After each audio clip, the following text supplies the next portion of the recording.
Salam Bapak Ibu semua. Beberapa orang bertanya kepada saya tentang pernyataan Tuhan Yesus di hadapan orang-orang Yahudi ketika dia mengatakan bahwa dia dan Bapa adalah satu. Maka orang-orang Yahudi mau melempari Yesus dengan batu karena menganggap bahwa Yesus itu telah menghina atau menghujat Elohim dengan mengatakan bahwa dia adalah Elohim yang disembah oleh orang Israel. Nah, hal itu bisa kita temukan di dalam Yohanes pasal yang ke-10. Kita mulai dari ayat yang ke-28. Dan aku, kata Yesus, memberikan hidup yang kekal kepada mereka. Mereka adalah domba-domba Tuhan yang mengikut Yesus. Dan mereka pasti tidak akan binasa sampai selama-lamanya. Dan seorang pun tidak akan merebut mereka dari tanganku. Bapakku yang memberikan mereka kepadaku lebih besar daripada siapapun. Dan seorang pun tidak dapat merebut mereka dari tangan Bapa. Perhatikan ayat 30, aku dan Bapa adalah satu. Sekali lagi, orang-orang Yahudi mengambil batu untuk melempari Yesus. Kata Yesus kepada mereka, banyak pekerjaan baik yang berasal dari Bapakku yang kuperlihatkan kepadamu. Pekerjaan manakah di antaranya yang menyebabkan kamu mau melempari aku? Jawab orang-orang Yahudi itu, bukan karena suatu pekerjaan baik maka kami mau melempari engkau, melainkan karena engkau menghujat Allah dan karena engkau, sekalipun hanya manusia saja, menyamakan dirimu dengan Allah. Nah, sebelum mengarah ke topik ini Bapak Ibu, saya mau ingatkan kepada Bapak Ibu, kepada saudara-saudara yang mengatakan bahwa Yesus bukanlah Tuhan. Nah, siapa pribadi yang bisa memberikan hidup yang kekal kepada manusia selain daripada Allah itu sendiri? Kalau Yesus mengatakan bahwa dia memberikan hidup yang kekal dan tidak ada seorang pun yang bisa merebut domba-dombanya dari tangannya, bukankah ini menunjukkan bahwa Yesus itu adalah Allah? Nah, para teolog pemaling atau pemulung dan antikristus biasanya miss di ayat ini Bapak Ibu. Dan mereka tidak mau tahu tentang ayat ini atau menganggap ayat ini tidak berlaku atau palsu atau alasan apapun supaya tetap mengatakan bahwa Yesus itu adalah manusia biasa sesuai dengan pernyataannya sendiri. Mereka hanya mengutip pernyataan Yesus sebagai manusia biasa. Sementara di sisi lain mereka mengabaikan bahwa Yesus menunjukkan bahwa dia adalah Sang Maha Kuasa itu. Dan saya juga mau mengingatkan kepada Bapak Ibu yang mengatakan bahwa Yesus itu adalah Bapa itu sendiri. Nah, kita bisa lihat sendiri Bapak Ibu di ayat ini bahwa ada dua pribadi yang disebutkan di sana yang berbeda antara Yesus dengan Bapa.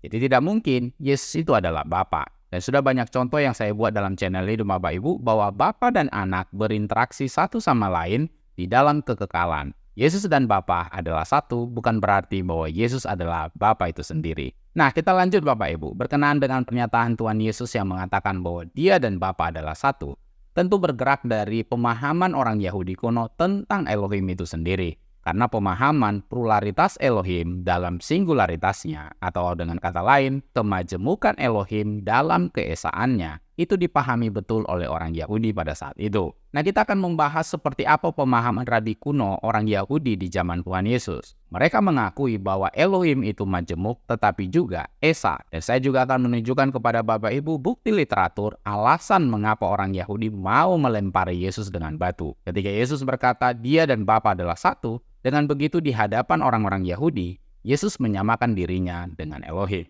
Nah, mari kita belajar dari seorang rabi yang hidup di abad pertama Bapak Ibu yang berasal dari Galilea yang bernama Rabi Simon Bar Yochai atau Simeon ben Yochai. Nah, Simeon ben Yochai atau yang disebut dengan Rasbi, beliau adalah seorang rabi yang bijaksana yang hidup di masa Tanaik abad pertama yang terkenal di Israel kuno.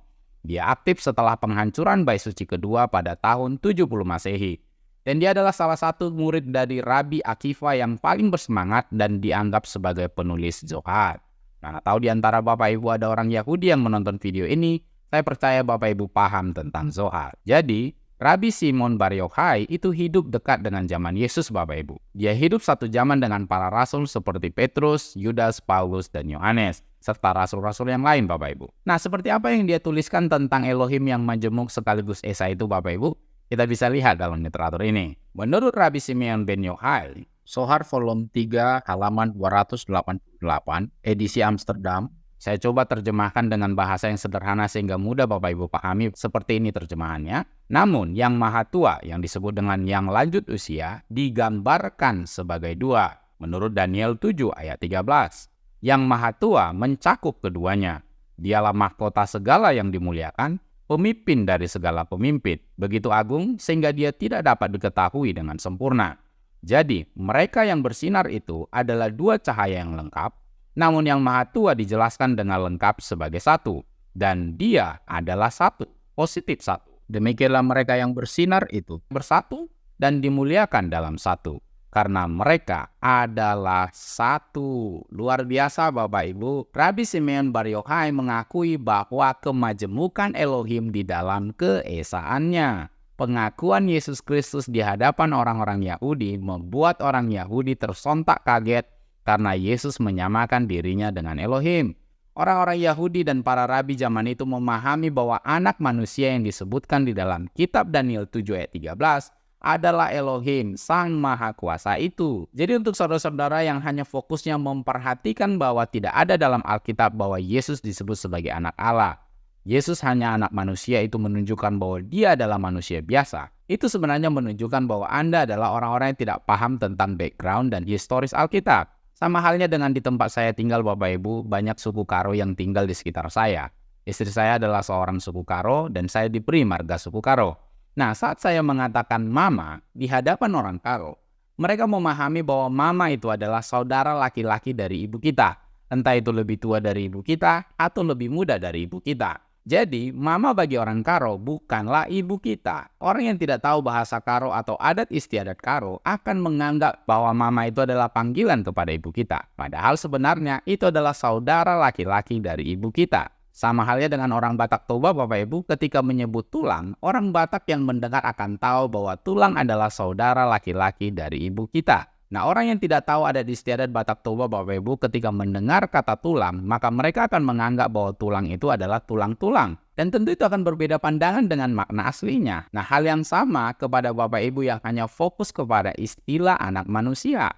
Kalau Anda berkata bahwa itu berarti bahwa Yesus adalah manusia biasa saja dan tidak mungkin Tuhan, itu sebenarnya menunjukkan bahwa Anda tidak paham akan Alkitab. Ketika pendengar Yahudi mendengar istilah anak manusia, di pikiran mereka bahwa anak manusia yang disebut itu bukan hanya sekedar manusia biasa, tetapi dia adalah yang maha kuasa itu berdasarkan pemahaman mereka menurut kitab Daniel. Dan itu dikonfirmasi oleh para rabi orang Yahudi dan orang Yahudi di zaman Yesus Bapak Ibu, ketika menyebutkan anak manusia itu adalah yang maha kuasa. Dan kita sudah lihat tadi berdasarkan tulisan Rabi Simon Bar Yochai atau Rasbi. Jadi wajar saja ketika Yesus menyebut dia dan Bapa adalah satu, mereka langsung paham bahwa Yesus menyamakan dirinya dengan Elohim, yaitu yang maha tua atau yang lanjut usia itu, yang seperti yang mereka pahami berdasarkan kitab Daniel. Oleh sebab itu Bapak Ibu, jangan pernah ragu mengikut Yesus Kristus.